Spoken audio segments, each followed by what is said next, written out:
Tiempo de una charla muy especial. Las figuras del momento llegan a esta mesa de trabajo. Las personalidades del entretenimiento, de la sociedad. Los personajes del Círculo Rojo. Tiempo de charlas y personalidades. Charlas y personalidades. De la mano de uno de los periodistas más destacados de Querétaro, Juan Álvaro Zaragoza. Bienvenidos. Aquí comienza Charlas y Personalidades. ¿Qué tal? Qué bueno que están con nosotros nuevamente. Estamos en una emisión más de Charlas y Personalidades y es un gusto compartir esta media hora con una persona que seguramente usted ya conoce, ya ha escuchado hablar de ello, porque su trayectoria, tanto política como empresarial, ha sido muy destacada. Brevemente voy a darle algunos datos del ingeniero Ricardo Alegre Bojorquez. Él actualmente es delegado del Infonavit, pero no se preocupen, no vamos a hablar ahorita de casas ni nada de ese tipo, sino de su experiencia de vida que tuve la fortuna de conocer, de seguirla desde aquel tiempo, Ricardo, cuando estabas en la Cámara de Comercio, y después este paso por la política y esa situación de alto impacto que te da la vida, que te dan las circunstancias, te llevan incluso a escribir un libro, y es por eso que consideramos que tienes un enorme mensaje que darle a la audiencia. Y pues empezamos por el principio. Eres ingeniero químico, egresado de la Facultad de la Universidad Nacional Autónoma de México, ha tenido seminarios de alta dirección en el Tecnológico de Monterrey, en el Infonavit, está en el cuarto cuatrimestre de la maestría en Derecho Corporativo de la Universidad de Anáhuac. En el ámbito empresarial, pues ha manejado muchísimas empresas a nivel mundial, incluso ha sido dirigente de organismos empresariales y también ha incursionado en la política. Estuvo, creo que en una de las legislaturas más interesantes que se haya tenido después de que se da la transición política en el país.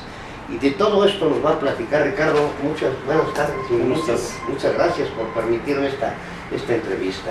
Bienvenidos al Infonavit, bienvenido.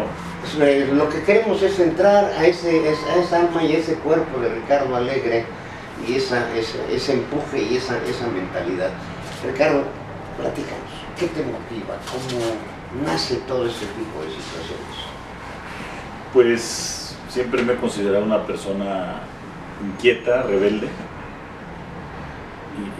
inconforme con las cosas injustas de la vida. Desde niño era yo peleonero. Desde entonces se notan, ¿verdad? Desde niño era peleonero y pues defendía yo a los más débiles, ¿no? La verdad sí me buscaban pues, los chavos que buleaban en la escuela. Yo estaba grandote, jugaba fútbol americano. ¿Cuánto mides, Ricardo? 1.83. Sí, ya es y pues en aquel entonces estaba yo fuerte. Y sigues, a pesar de, ya le vas a platicar a la gente de este asunto. Y desde entonces creo que inicié pues con esa vocación de servicio, yo así le quiero llamar, porque toda mi vida estuve buscando cuál era mi vocación, y yo creo que me robo una frase de alguien que me dijo: si no encuentras tu vocación te encuentra. Entonces yo creo que a mí me encontró esta vocación de servicio en el servicio público. Decidí entrar a un partido político por lo mismo, por esa rebeldía. Acción Nacional. En el PAN. Así es. Cuando pues tenía yo todas las posibilidades en el PRI de haber ascendido rápidamente por las relaciones que había de muchos priistas. Es que antes todo era PRI. Así es. Y justamente cuando se da la transición. Y mi madre, que en paz descanse, campechana, era muy cercana a los, en aquel entonces, priistas destacados, ¿no? Te hablo de, en paz descansen ellos, Rafael Rodríguez Barrera, que fue presidente del PRI, luego presidente de la Cámara de Diputados. Cuando yo decidí entrar a la política fui a platicar con él, y ese día acababa él de recibirle a Beatriz Paredes la Cámara, la presidencia de la Cámara y la coordinación de la bancada del PRI. Yo iba con mi hijo todavía de escasos 4 o 5 años. Le dije, vete, acompáñame a conocer la Cámara de Diputados. Yo iba a saludar a mis amigos que tenía yo en el PAN y fui a platicar con don Rafa, que en aquel entonces, el Chel Rodríguez Barrera, pues ya había sido presidente del PRI y pues todo el mundo me decía, ¿por qué no te vas por el PRI? ¿No? Les digo, pues por esa rebeldía que me ha caracterizado siempre, de pues buscar el equilibrio en las cosas, ¿no? Te platicaba de esa rebeldía que me caracterizaba y creo que me sigue caracterizando, de ese inconformismo de las cosas injustas de la vida, ¿no? Es como un poco idealismo, si quieres, lo que me mueve, y por eso entro en la política, a pesar de ser empresario, joven, tenía 37 años cuando ingreso a la vida política empresarial, que es la Cámara de Comercio, la Canaco, aquí en Querétaro. Así es.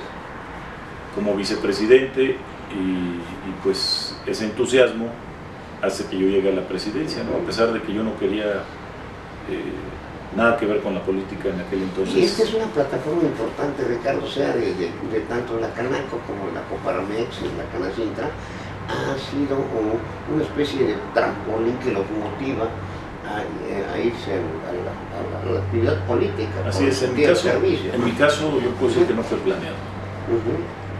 Con respecto a mis amigos, empresarios, compañeros, afiliados a la Canaco, yo no busqué eso. Yo entré y le dije al presidente de la Canaco en aquel entonces, Juan Martín Colea, le dije, yo te ayudo, pero no me metas en política. No me gusta nada la política.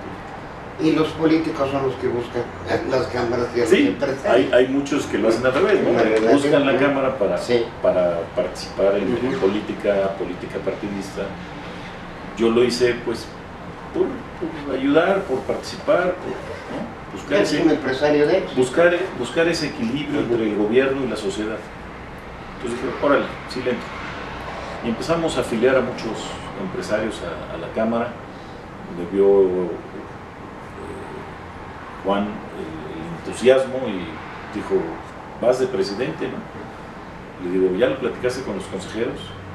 Me dice, sí. Digo, te repito que a mí no me gusta la política. Y mira dónde terminé. Entonces, entré ahí a Canaco y de ahí, después de 2 años, hicimos algunas cosas importantes por Querétaro, por México. Yo te puedo decir que... ¿Qué es lo que más orgullo te da de esa? Yo recuerdo 2 cosas. Uno, llamar a cuentas a los diputados federales y senadores por las medidas que habían tomado muy agresivas contra el sector productivo. Y bueno, aquí estuvieron Fernando Ortiz Arana, Sonia Alcántara, como legisladores federales, sí. Arturo Nava Bolaños, senadores. Papá del actual candidato a la presidencia municipal, sí, por cierto. Así es. Y los llamamos a cuentas, ¿no? Vamos a ver por qué tomaron estas decisiones tan duras para el sector productivo, y nos juntamos todas las cámaras empresariales. Hace cuenta la Inquisición, ¿no? Los llamamos a cuentas todos los organismos empresariales, y por ahí tengo las imágenes guardadas, ¿no? de cómo lo que dijimos, no nos hagan esto, ¿no? Han sido periodos, ¿no? Aquellas famosas medidas populistas que implementaron Echeverría y López Portillo, por ejemplo, en su momento, que fueron drásticas. Yo estoy hablando del 90. Esto estamos hablando ya, 97, obviamente de otra época, hace 20 estamos años, hablando hace 20 años. Esta situación que también se da, y hoy nuevamente el sector empresarial ha publicado manifiestos bastante interesantes. Sí, ha marcado una postura sobre la situación. Una postura enérgica que en ese entonces se dio. En la época de Ernesto Zedillo, en el 97, que es cuando yo era presidente de un organismo empresarial, las cámaras jugaron un papel importantísimo en el sector empresarial. Así es. Provocó la reacción al grado que nos metimos a la política. Cloutier, Fox, así es. Ya está, nacieron en esa época, políticamente hablando, y movieron a mucha gente, y por eso muchos empresarios entramos al PAN, como siguiendo ese ejemplo, porque Cloutier en aquel entonces era presidente de Coparmex a nivel nacional. Así es. Entonces, pues sirvió como una guía para muchos, decir, vamos a transformar al país, vamos a generar ese contrapeso, ese equilibrio al gobierno para que nos vaya bien a todos, ¿no? Entonces, ahí es como me involucro en la política. Entro de ahí al Partido Acción Nacional, me afilio en el 2000 al salir de Canaco y busco una candidatura local y pierdo por un voto. Sí, auténticamente. Que aparte, internamente, no voy a decir nombres, pero me jugaron chueco y yo inocentemente dije, no hay problema, sale, y todos, no la dejes. Y me ganaron la diputación local.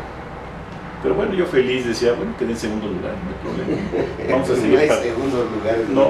No, hay que seguir participando. Entonces me invita, me acuerdo que me habló Lupita Murguía, Nacho Loyola, Rolando García, que entonces estaban en campaña. Nacho para gobernador, Lupita iba en el equipo de ingeniero Loyola, Rolando iba para la presidencia municipal, y me buscan, ¿no?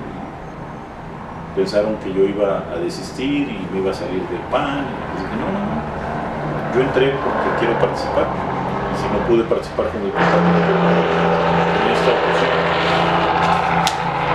pues lo seguiré haciendo desde otras trincheras, ¿no? Entonces me invita Rolando García a formar parte de su equipo de desarrollo económico, ¿no? A desarrollo económico en el municipio de Querétaro, y ahí empiezo una participación ya, pero dentro del gobierno. Antes de esto, en la Canaco, lo que hicimos, que a mí me movió mucho, y a muchos de mis compañeros, en combinación con la Cámara de Radio y Televisión, que en aquel entonces presidía José Luis Rodríguez, el hoy presidente nacional de la Cámara, de la CID. Así es. José Luis y un servidor levantamos la bandera. De la bandera monumental que tenemos a la entrada de... Esa la hicimos los ciudadanos. Sí. Juntamos, bueno, ahí tengo la moneda, mira, esa que ves acá. Ajá. Es una moneda de plata que mandamos a hacer de esa época, en el 98, conmemorativa de la bandera de Querétaro. Ajá. O sea, nadie me puede decir que es mentira, porque ahí está. Las mandamos a hacer. Vamos a mostrar al final. Ahorita la mostramos. Sí. Y eso me mueve a mí. Cada vez que paso por ahí le digo a mis hijos, miren, para que vean que cuando te propones las cosas sí las puedes lograr. Claro. Aunque se trate del gobierno, que se trate, si tú tienes una decisión firme y cuentas con el apoyo de la gente, lo logras, ¿no? Entonces eso me mete a la política, porque dije, bueno, sí se puede transformar el país, con eso que hicimos con los legisladores federales, y se puede transformar tu estado, ¿no? Porque queríamos un lugar cívico donde pudiéramos, pues por un lado, observar los atardeceres que desde ahí se ven preciosos. Y el sentido que lamentablemente cada vez nos hace un poco más de falta, el sentido cívico, el amor a nuestros símbolos patrios, que son esenciales. En aquel entonces estaban levantando banderas por parte de la Presidencia de la República en todo el país. Querétaro no tenía la suya y nosotros le cooperamos. La promovieron. Así es, estuvimos boteando en los semáforos, en las tiendas. Sí, hombre, recuerdo. Los consejeros. Fue un tiempo yo director ahí de opinión en el grupo, y sí me acuerdo que José Luis desesperado decía, bueno, es que ¿cómo le hacemos? Porque no veo respuesta de la gente. Finalmente lo logran. Lo logramos. El gobierno del ingeniero Loyola acepta tomar el proyecto como ya de gobierno del estado y concluir la obra, y ya no me tocó desafortunadamente inaugurar la bandera. Pero ahí la vemos y a mí me emociona, ¿eh? Sí. Yo creo que ese sentido de la patria, de la nación, es fundamental, y más en los momentos que estamos viviendo. Pero de eso nos vas a platicar enseguida. Continúa, Ricardo. Pues así es como me involucro en la participación cívica, que después se convierte en una vocación de servicio que hasta hoy... Y es circo político, ¿no? Que hasta hoy mantengo, gracias a Dios. Porque esto te lleva después a la legislatura, una legislatura además en un tiempo también difícil. La transición del país se da con Fox en el 2000 y tú entras en la segunda parte, o sea, en el 2003, del 2003 al 2006, donde las cosas estaban tratando de acomodarse y había gente, pues platícanos mejor. Muy valiosa, sí, no, pues. No nos vamos a memoria periodística, mejor protagonista. En la parte personal, ahí sufro una pérdida tremenda, que es mi hija Michelle, de cáncer, un cáncer que duró 6 meses, una lucha pues indescriptible, a muerte, o sea, hacíamos todo lo que se pudiera por salvarle la vida y ya estaba pues desahuciada desde el primer día que la diagnosticaron. Desafortunadamente nos dijeron que le quedaban 6 meses de vida, y así fue. Entonces, pues pasando ese hecho trágico, yo estaba en la administración municipal, recibo una invitación a ser candidato de Acción Nacional por el 4º distrito de mayoría, lo cual significaba hacer campaña aquí en el 4º distrito, que era la mitad del municipio de Querétaro, de las vías del tren hacia el sur. Antes así se dividía. Así estaba la distritación en ese tiempo. Y pues les di las gracias, les dije que no, muchas gracias, ¿no? No estaba yo de ánimo, pues no acepté la precandidatura, y como al mes y medio volví a abrir una empresa. Tenía mis oficinas ahí en Guerrero, en el centro, y volvieron a insistirme al poco tiempo un grupo de panistas, que hoy también ellos están en otras posiciones, entre ellos Sonia Rocha, nuestra senadora, ahora ya candidata al 1er Distrito Federal. Exacto. Ella iba liderando ese grupo, y ya la segunda invitación decidí aceptar. Ya lo había platicado con mi esposa en aquel entonces, y aceptamos, y le pido a ella, ok, pero tú me coordinas la campaña, ¿no? Y Sonia es una guerrera, y pues hicimos un trabajo pues de calle tremendo. Primero después tiene su recompensa, llega al Senado y actualmente está buscando. Ella coordinó la campaña de Pancho, el gobernador. Así es. Entonces, cuando la estaba coordinando, le dije al gobernador, oye, pues traes buena coordinadora, a mí me hizo ganar. Me dice, sí, a mí también. Creo que ella también estuvo con él en la de presidente municipal. Pero después de ese hecho, pues ya voy tocado emocionalmente a México, con la muerte de mi hija. Regresamos en ese primer año a una invitación que nos hace Ofelia Nazar, la hermana de Emilio Nazar,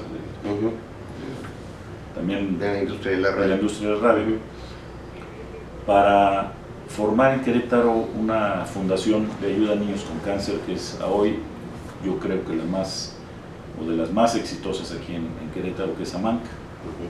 AMANC se forma a raíz de la muerte de mi hija por mi ex esposa Sandra de Anda y un servidor. Ella no quería, yo me iba a México, ya era electo, y le dije, yo desde allá te ayudo, y desde aquí, o sea, con todas las relaciones que te da una posición de este nivel, le dije, vamos a conseguir muchos donativos, ¿no? Vamos a entrarle. Apoyos para... Y en ese momento le pregunto a sus amigas, a sus hermanas si quieren apoyar, y dicen que sí. Y entonces aceptamos la invitación y formamos AMANC Querétaro, en un día muy emotivo, porque mi hija dejó un legado, una canción que es una alabanza a Dios, una semana antes de morir. Aquí, impresionante. Y ese lo escoge Fundación Azteca, que tenía un concurso de porras a nivel nacional, como el tema de la gira de Fundación Azteca, se llamaba Ciclón Azteca. Es como su trascender, ¿no? El mensaje de trascender. El concurso era en todos los estados, y todos los niños de todos los estados tenían la letra y la música de la canción de mi hija. Entonces la cantaban aquí y ahí, en todos los estados. Entonces, a la hora que nos invitan al auditorio, que ahí fue el concurso, pues el auditorio lleno. ¿Y cuál va siendo nuestra sorpresa? Que cantan por una cantante profesional de TV Azteca la canción de mi hija. Y todos los niños y todos los niños repitiéndola con la letra en las manos, ¿no? Una cosa impresionante. Realizar la piel. Sí, bueno, o sea, nosotros nos derretíamos en lágrimas. Sí. Y después de eso ya es cuando nos invitan a formar AMANC. Entonces es una explosión en Querétaro, el inicio de AMANC, que hasta la fecha sigue dando buenos frutos. Sí, efectivamente. Yo pienso, sin exagerar, que se salvaron muchas vidas, porque en ese entonces no existía el Seguro Popular y nosotros les brindábamos ayuda para medicinas a los niños de escasos recursos, porque claro, los que tenían Seguro Social no entraban en el programa, pero los que no tenían ningún sistema de ninguna salud, protección de seguridad social, entraban y les ayudábamos con sus medicamentos, con el hospedaje en México.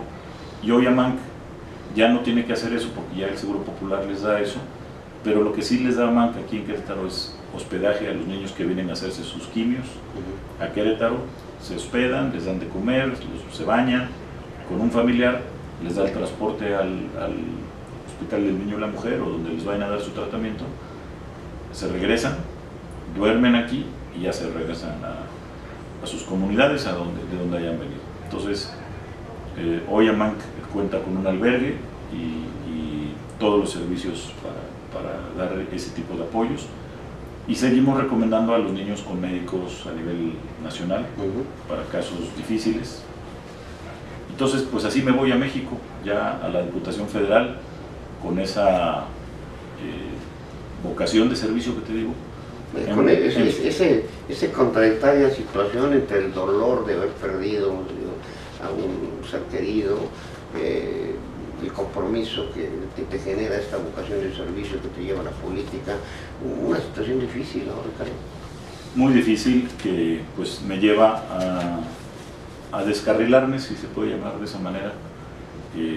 Pues no encuentras la forma de pues enfrentar la situación, ¿no? De vaciar tus sentimientos y pues estando allá en la alta esfera del poder, cercano al presidente de la República, porque en ese entonces gobernaba Acción Nacional y nosotros éramos pues su grupo político en la Cámara de Diputados. Así es. Éramos 152 diputados. Con Vicente Fox, ¿no? Con Fox. Y nos tocaba participar en las decisiones. Entonces, eso me llenaba la parte profesional y la parte también de pues emociones, ¿no? Pero eran de repente emociones encontradas, ¿no? Que, pues salía y afloraba el sentimiento estando allá en México. Vivía pues relativamente solo, vivía en casa de mi mamá y pues en ese entonces mi esposa y mi hijo vivían aquí en Querétaro. Entonces eso ocasionó un rompimiento en mi relación, una separación, y pues llevó a un divorcio, que bueno, hay una estadística que pocas parejas sobreviven la pérdida de un hijo, ¿no? O sea, aumenta muchísimo el número de divorcios. Genera una serie de circunstancias, lo dicen los estudios. Sí, entonces pues ya llego a Querétaro separado, me voy a vivir un tiempo solo y de ahí tengo un accidente en moto. Tiene un accidente bárbaro. Además, o sea, brutal. Sí, me estrellé a 100 kilómetros por hora contra la valla de acero y pues casi me arranca la pierna y el brazo, ¿no? Entonces, pues, una serie de fracturas y hemorragias que pues llegué en coma al hospital ese día y me tuvieron así 3 días, después otros 3 días o 4 días más en terapia intensiva y 1 mes en total de hospitalización, y pues de ahí 9 cirugías y como 7 años para poder caminar otra vez de manera relativamente normal. Hoy todavía no puedo correr, estoy ya a punto de... Pero es que esa parte también es un ejemplo de tenacidad, te daban por muerto prácticamente. Sí, yo recuerdo desahuciado esa noche. La noticia, sí. Causó evidentemente conmoción, y esta parte de lo que has tenido que hacer te motivó también a otra serie de acciones interesantes, incluso hasta lo estoy... Sí, bueno, la pudimos imprimir ahorita, la portada del libro, la segunda edición, de hecho. ¿Ya es la segunda edición? Ya es la segunda edición, le cambiaron aquí el diseño porque La primera la hicimos con la ayuda de una amiga, perdón, aquí en Querétaro, Claudia Aceves, que es editora y escritora a la vez, y hicimos la primera portada, y esta imagen de Van Gogh venía en la contraportada, en la parte de adentro, y ya con la nueva editorial, pues que me buscaron de una editorial americana que se llama Palibrio, para ver si me interesaba pues que mi libro estuviera en internet y que lo pudieran bajar de Amazon o de Gandhi. Total que después de un largo proceso de enviarles información, corregir algunas cosas adentro, me dijeron, pues tu portada anterior la tenemos que cambiar porque no sabemos si tenga derechos o no de autor, entonces tenemos que usar. Y como esta pues ya tiene muchos años, ya es del dominio público, es una pintura de Van Gogh, que creo que muestra un poquito el desorden, pero a la vez el equilibrio universal. La portada lo viste todo, la medida del desorden, cómo salí de algunas de las crisis en mi vida, disminuyendo el caos, aumentando la conciencia. Y eso es justamente lo que estamos conversando. Este era el interés de esta entrevista, Ricardo, para que les transmitas esta situación, después de haber pasado esa grave crisis, el divorcio, las situaciones políticas tan intensas que vives, el accidente y todo este proceso. Entonces, platícanos. Pues sí, son muchas pérdidas, muchas pérdidas. Y de muy profundas. Sí, quién sabe cuál duela más, ¿no? Hay gente que, pues, un divorcio les provoca quedarse atorados de por vida, o la pérdida de un hijo. Mi hermano igual perdió a su hijo 3 meses antes de que yo perdiera a mi hija. Su hijo tenía 14 años, mi hija tenía 10, y pues los dos quedamos atorados, él de una manera, yo de otra, y vas encontrando formas de salir adelante. Yo pues me he considerado... Pero las has encontrado haciendo cosas, Ricardo, o sea, no sumiéndote en la tragedia que es de por sí terrible, profunda. Has canalizado este asunto de Amat, por ejemplo, y bueno, ahorita nos vas a platicar todo lo que, la secuela, después de este accidente prácticamente mortal en el que te viste envuelto. Sí, pues derivado de esas pérdidas, lo que mencionábamos, ¿no? La pérdida de mi hija, ya había tenido yo otras pérdidas de tipo que te pegan en la autoestima y te pegan en la bolsa, que son empresariales, ¿no? Me había ido mal en las crisis, en el 86, con la bolsa. Yo tenía una fábrica de plásticos y mis utilidades las invertí en la bolsa, creo que fue en 88. Perdí todo, y me dolió mucho, no creas, y de ahí volverte a levantar, pues es parecido a esto, ¿no? Te golpea la vida y hay quienes se quedan atorados ahí y no se levantan, y pues yo creo que en mi interior pues hay una fuerza muy grande que me ayuda a salir, a no quedarme cruzado de brazos. Hay una frase que solía comentar mi madre: los golpes hacen jinetes.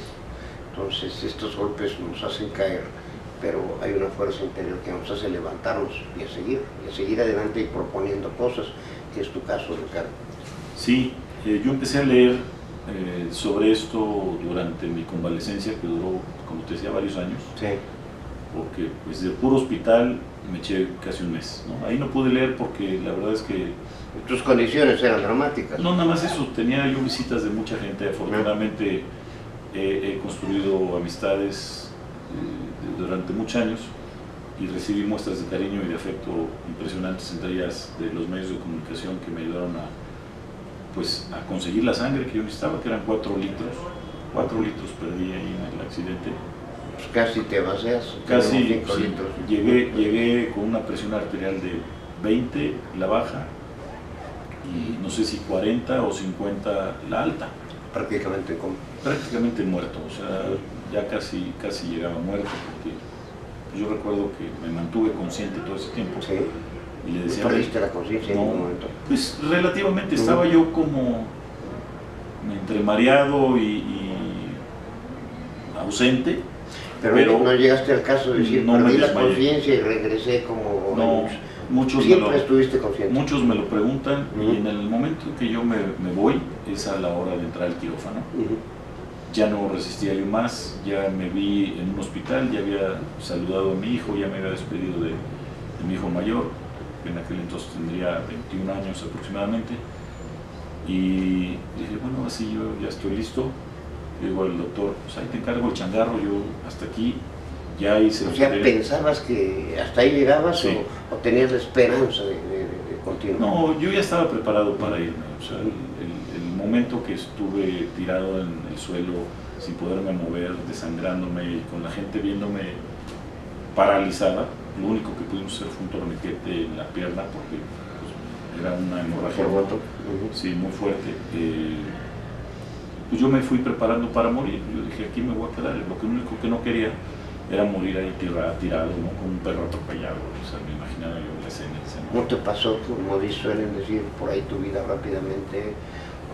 Tu Pues, conciencia, tus creencias. no, esa parte no la viví. Uh-huh. Lo que sí recuerdo haber vivido en el momento del coma es un desprendimiento, lo que le llaman desprendimiento.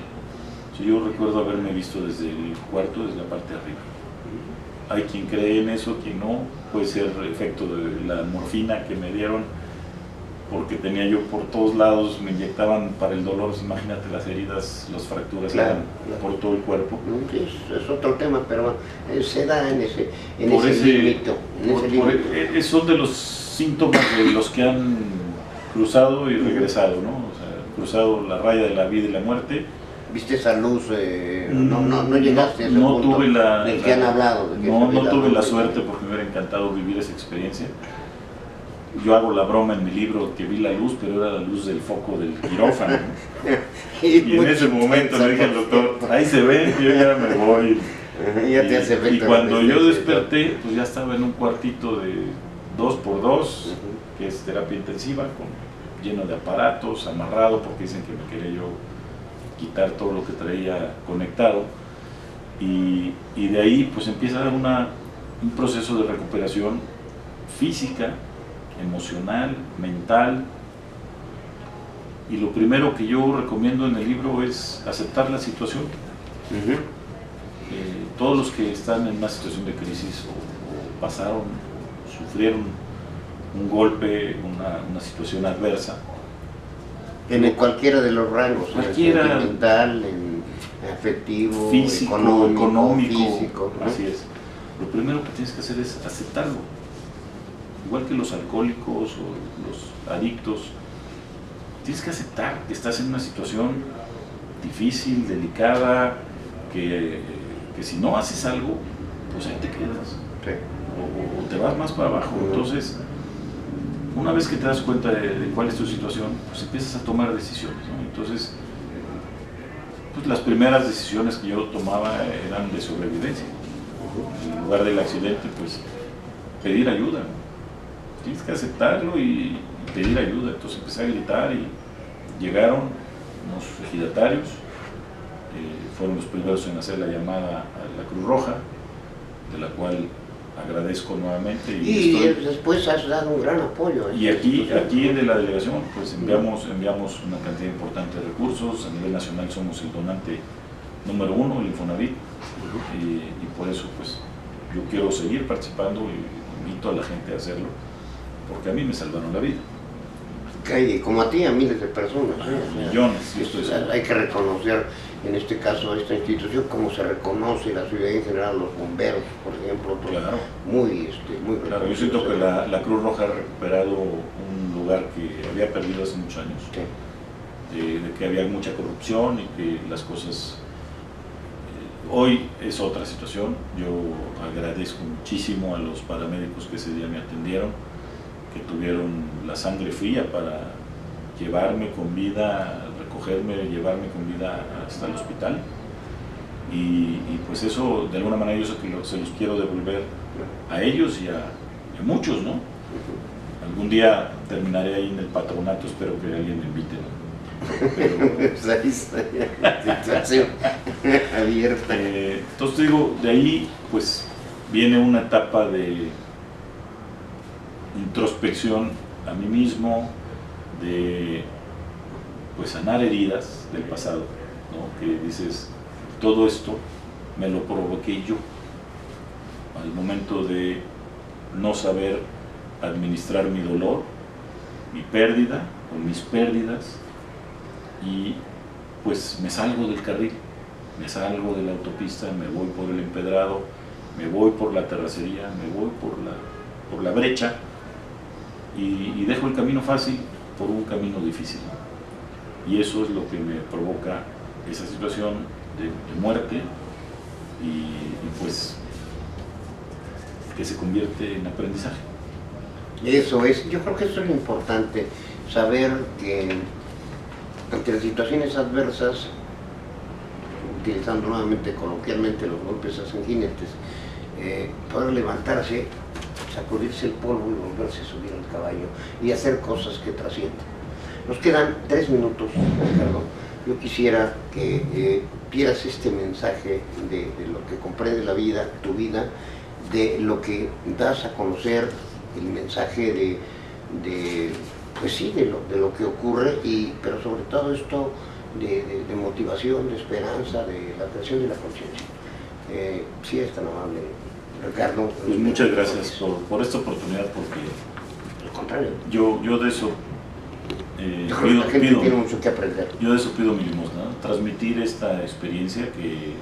Tu resumen de lo que quieres decir, etcétera. Pues sí, yo quiero agradecerte por esta oportunidad de dirigirme a toda la gente que nos va a ver a través de este medio importantísimo que hoy es Internet.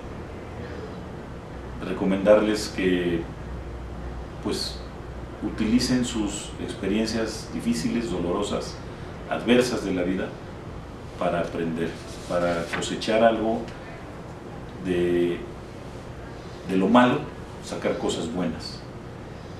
Y lo malo me refiero no a la maldad, sino a cosas que nos producen adversidades del destino, dolor, ¿no? Algún tipo de dolor, algún tipo de pérdida, ya sea económica, emocional, física, que puedes, profesional, ¿no?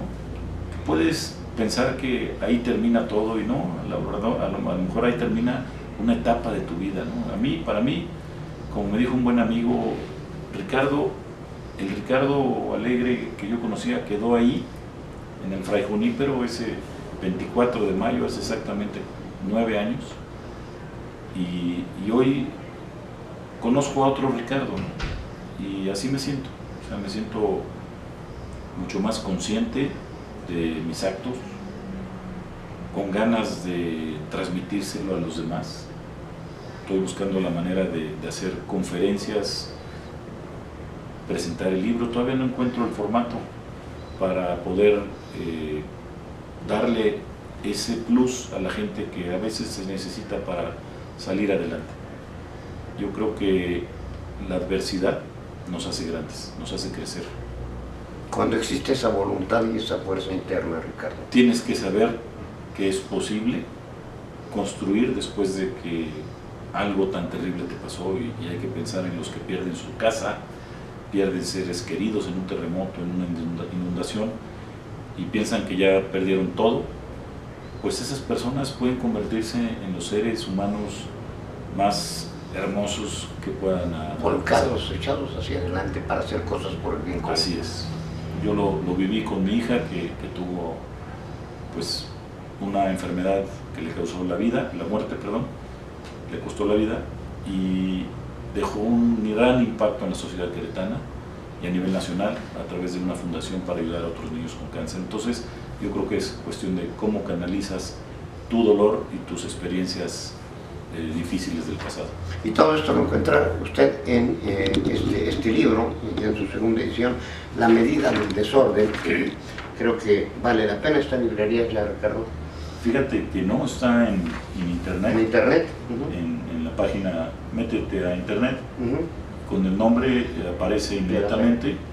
Y con una nueva editorial. Lo tienen en Gandhi, pero no he podido bajarlo por algún tipo de software, pero estamos viendo la manera de ya mandar a imprimirlo y presentarlo en alguna librería. Vale la pena. Bueno, pues finalmente, Ricardo, yo te agradezco muchísimo que me hayas concedido este tiempo para charlas y personalidades, y nuevamente no nos equivocamos. Él es toda una personalidad que nos deja una gran enseñanza.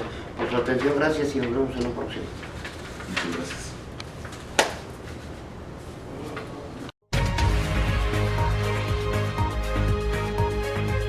Hasta aquí la charla especial. Hasta el próximo encuentro y conoceremos más de las personalidades que ocupan lugar en la sociedad, el entretenimiento, el Círculo Rojo, en Charlas y Personalidades, con Juan Álvaro Zaragoza.